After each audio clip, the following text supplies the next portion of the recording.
Il était une fois dans un petit village du Nigeria, une jeune fille nommée Shinlo. À 20 ans, elle était connue pour sa gentillesse, son sourire radieux et ses excellentes performances à l'école. Chaque jour après ses cours, elle rentrait chez elle en traversant un sentier poussiéreux bordé d'arbres. Ce sentier, elle le connaissait par cœur, mais aujourd'hui, quelque chose semblait différent. Ce jour-là, alors que le soleil était encore dans le ciel et que les oiseaux chantaient, Shinlo marchait d'un pas léger, portant son sac à dos. En arrivant près d'un vieux baobab, un éclat de couleur attira son attention. Par terre, sous l'ombre du grand arbre, un billet de 5000 francs CFA reposait là comme tombé du ciel. Shinlo s'arrêta, se penchant doucement pour ramasser le billet. La sensation qu'elle éprouva en touchant l'argent était étrange, comme une brise glacée qui effleure la peau en plein été. Elle hésita un instant, se demandant s'il n'était pas plus sage de le laisser où il était. Mais l'idée de cette somme qui pouvait l'aider à améliorer son quotidien, à acheter des livres, des vêtements et même à gâter sa famille fit éclipser ses doutes. Elle mit le billet dans sa poche, se redressa et poursuivit son chemin. Mais à mesure qu'elle avançait, une sensation de malaise la saisit. Un frisson parcourut son dos et elle se tourna une dernière fois vers le baobab comme si elle venait de déranger quelque chose de sacré. Mais il était trop tard. Le billet de 5000 francs CFA n'était pas une simple trouvaille. Il était déposé par un esprit maléfique, celui des ténèbres, qui cherchait à attirer des âmes innocentes. Mais Shinlo, ignorante de ce danger imminent, continuait son chemin inconsciente de la malédiction qui venait de lier son destin à cet argent. Elle rentra chez elle avec l'illusion d'un bonheur soudain, un sourire naïf sur le visage, sans savoir que ce sourire allait bientôt s'effacer pour laisser place à des horreurs qu'elle n'aurait jamais pu imaginer. Le lendemain matin, Shinlo se leva tôt, son cœur léger à l'idée de ce billet trouvé par hasard. Elle s'habilla rapidement et après un petit déjeuner frugal, elle se rendit au marché du village, un lieu bruyant où se mêlaient les odeurs d'épices et de produits frais. Les étals étaient remplis de marchandises colorées et les voix des commerçants résonnaient, appelant les passants à acheter leurs biens. Elle se rendit directement chez un vendeur de vêtements qu'elle connaissait bien, un homme jovial nommé Emeka qui tenait une petite échoppe pleine de pantalons et de robes. Depuis quelques semaines, Shinlo avait repéré un pantalon qu'elle rêvait d'acheter, mais son budget ne le permettait pas. Ce matin-là, avec les 5000 francs CFA en poche, elle pouvait enfin s'offrir ce qu'elle désirait. Emeka la salua chaleureusement et Shinlo pointa immédiatement le pantalon qu'elle avait en tête. C'était un modèle simple mais élégant d'un tissu doux et léger parfait pour l'été. Il coûtait exactement 3000 francs CFA et Shinlo n'hésita pas une seconde. Le vendeur, en lui tendant le pantalon, remarqua l'éclat de ses yeux comme une étincelle de bonheur pur. Elle lui remit l'argent avec un sourire radieux et il la remercia tout en lui donnant un sac en plastique où était rangé son achat. Shinlo se sentit soudainement fière et heureuse de pouvoir se permettre une telle dépense. Cependant, au moment où elle toucha l'argent du billet, une étrange sensation la traversa comme une chaleur étrange qui montait de ses mains. Elle secoua la tête, chassant cette pensée, et se dirigea vers la sortie du marché. Mais avant de partir, elle s'arrêta un instant, jetant un dernier regard sur les étals. C'est alors qu'elle aperçut un petit restaurant au bout du marché, un lieu modeste mais qui servait des plats délicieux. L'idée d'un bon repas après l'achat de son pantalon la séduisit immédiatement. Shinlo se dirigea donc vers ce restaurant, un petit établissement en bois où la lumière tamisée créait une atmosphère chaleureuse. À l'intérieur, les clients étaient rares mais le personnel l'accueillait avec une gentillesse particulière comme si elle était attendue. Elle s'installa à une table près de la fenêtre regardant les gens passer dans la rue. Elle commanda un plat de riz accompagné de viande et de légumes frais. Un délice simple mais réconfortant. Alors qu'elle attendait, son regard tomba sur le billet de 5000 francs CFA qu'elle avait encore dans sa poche. Elle le sortit furtivement, l'examina et le remit dans sa poche avec un léger frisson. C'était comme si à chaque fois qu'elle y pensait, un voile de malaise se posait sur son cœur. Lorsque le plat arriva, Shinlo se jeta dessus avec appétit, savourant chaque bouchée comme si elle ne s'était jamais sentie aussi affamée.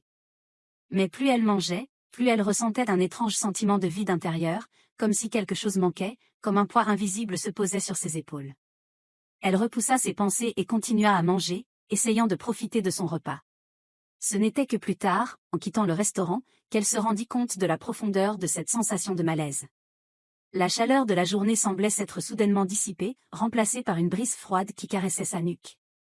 Elle avait l'impression que tout autour d'elle devenait flou, comme si la réalité se dérobait sous ses pieds. Ce sentiment de malaise ne la quitterait pas de sitôt. Elle n'avait pas compris qu'en suivant ce fil conducteur de l'argent trouvé, elle venait de s'enfoncer dans un piège tendu par des forces invisibles, des forces que seul l'esprit maléfique connaissait. Les jours passaient, mais l'inquiétude de Shinlo grandissait. Ce billet de 5000 francs CFA qu'elle avait trouvé ne cessait de la hanter. La sensation étrange qu'elle avait eue en le ramassant, la chaleur froide qui s'élevait dans ses mains à chaque fois qu'elle y pensait, n'avait cessé de la perturber. Pourtant, elle essayait de se convaincre que ce n'était que le fruit de son imagination. Mais ce matin-là, alors qu'elle se réveillait, un sentiment de lourdeur envahit son être. Elle se leva péniblement, une étrange lassitude pesant sur ses épaules. C'était comme si elle n'avait pas dormi du tout, bien qu'elle se soit endormie tard dans la nuit, épuisée par des rêves étranges. Les ombres de la nuit semblaient l'avoir suivie jusque dans la lumière du jour. Shinlo se rendit à l'école comme d'habitude, mais la journée parut interminable. Elle n'arrivait plus à se concentrer sur ses cours. Son esprit vagabondait sans cesse vers cette sensation étrange, vers ce billet maudit qu'elle n'avait toujours pas su abandonner. En rentrant chez elle après l'école, son ventre criait famine, mais elle n'eut pas la force de préparer un repas. Son regard se tourna une fois encore vers le petit restaurant qu'elle avait fréquenté le jour où elle avait acheté son pantalon. Ce lieu semblait l'appeler comme une sirène dans la brume, promettant à la fois réconfort et satisfaction. Elle n'hésita pas et se rendit de nouveau dans le même établissement. La serveuse, nommée Ngozi, qui l'avait accueillie si chaleureusement lors de sa première visite, la salua d'un sourire qui cette fois-ci semblait étrange, presque trop forcé. Shinlo s'installa à une table près de la fenêtre sans vraiment prêter attention à son environnement. Elle avait l'impression que chaque mouvement autour d'elle était lent, que le temps se dilatait. Quand le plat arriva, elle eut un étrange sentiment de déjà-vu. C'était le même plat que la première fois, riz, viande et légumes frais. Mais cette fois, la viande semblait trop grasse, les légumes trop cuits. Chaque bouchée, au lieu de la réconforter, augmentait son malaise. Ngozi la regardait fixement, son sourire figé. Il y avait quelque chose de presque sinistre dans ses yeux, mais Shinlo n'arrivait pas à en saisir le sens. Elle se força à manger, bien que chaque bouchée lui semble de plus en plus difficile à avaler. Elle avait l'impression de manger quelque chose de plus lourd que de la nourriture, comme si chaque bouchée absorbait une partie de son énergie, de sa vitalité. Puis une pensée inquiétante traversa son esprit, et si ce repas n'était pas destiné à la nourrir, mais à la consommer lentement, à la vider de son essence même? Une sensation de vertige la saisit soudainement. Shinlo posa sa fourchette, se leva précipitamment et se dirigea vers la sortie du restaurant. Elle n'avait plus faim. Le malaise qu'elle ressentait était trop grand, trop envahissant. Une fois dehors, l'air frais la frappa en pleine face, mais il ne réussit pas à dissiper la brume étrange qui enveloppait ses pensées. À mesure qu'elle marchait vers chez elle, la sensation de froid s'intensifiait. Les ombres semblaient se rapprocher d'elle comme si elle suivait chacun de ses pas. Chaque bruit autour d'elle devenait plus fort, plus menaçant. Elle tourna la tête plusieurs fois, mais il n'y avait personne derrière elle. Pourtant, cette présence invisible, ce poids invisible, la poursuivait. En rentrant chez elle, son cœur battait la chamade. Elle referma la porte derrière elle, s'efforçant de respirer profondément. Mais il n'y avait pas de répit. Le mal qui s'était introduit dans sa vie à travers ce billet maudit s'était ancré en elle plus profondément qu'elle ne pouvait l'imaginer. Les objets de la pièce se tordaient comme si un voile de brume les enveloppait. Ses mains tremblaient et elle sentait une chaleur suffocante envahir son corps. Les voix dans sa tête se firent de plus en plus fortes et une présence sombre envahit la pièce. La brume se fit plus épaisse tout autour d'elle. Les ombres se tordaient autour d'elle comme si elle cherchait à la prendre. Dans un dernier élan de lucidité, Shinlo s'effondra sur le sol, serrant les poings, espérant pouvoir échapper à cette folie croissante. Mais il était trop tard.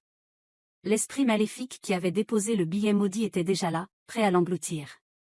Elle hurla une dernière fois avant que l'obscurité ne prenne définitivement le dessus. Les jours suivants, Shinlo devint une ombre d'elle-même. Elle errait dans sa maison comme une âme perdue, l'esprit envahi par une confusion insondable. Les autres habitants du village la regardaient avec inquiétude, remarquant son impassibilité, son regard vide et son étrange comportement. Elle ne mangeait plus correctement, ne parlait presque plus à personne et ses yeux étaient constamment fixés sur un point invisible comme si elle attendait quelque chose ou quelqu'un. Le lendemain matin, les habitants du village découvrirent le billet maudit. Toujours là, posé sur le sol, attendant sa prochaine victime. Shinlo avait disparu sans laisser de traces. Le village se réveilla sous un ciel gris. La brume dansait toujours dans l'air. Aucun signe d'elle n'était retrouvé, sauf un dernier indice inquiétant, le billet de 5000 francs CFA. Laissez-le là où elle avait disparu, comme une promesse de destruction pour celui qui oserait le ramasser. La maison de Shinlo était silencieuse, mais l'atmosphère était lourde, comme si une malédiction y reposait.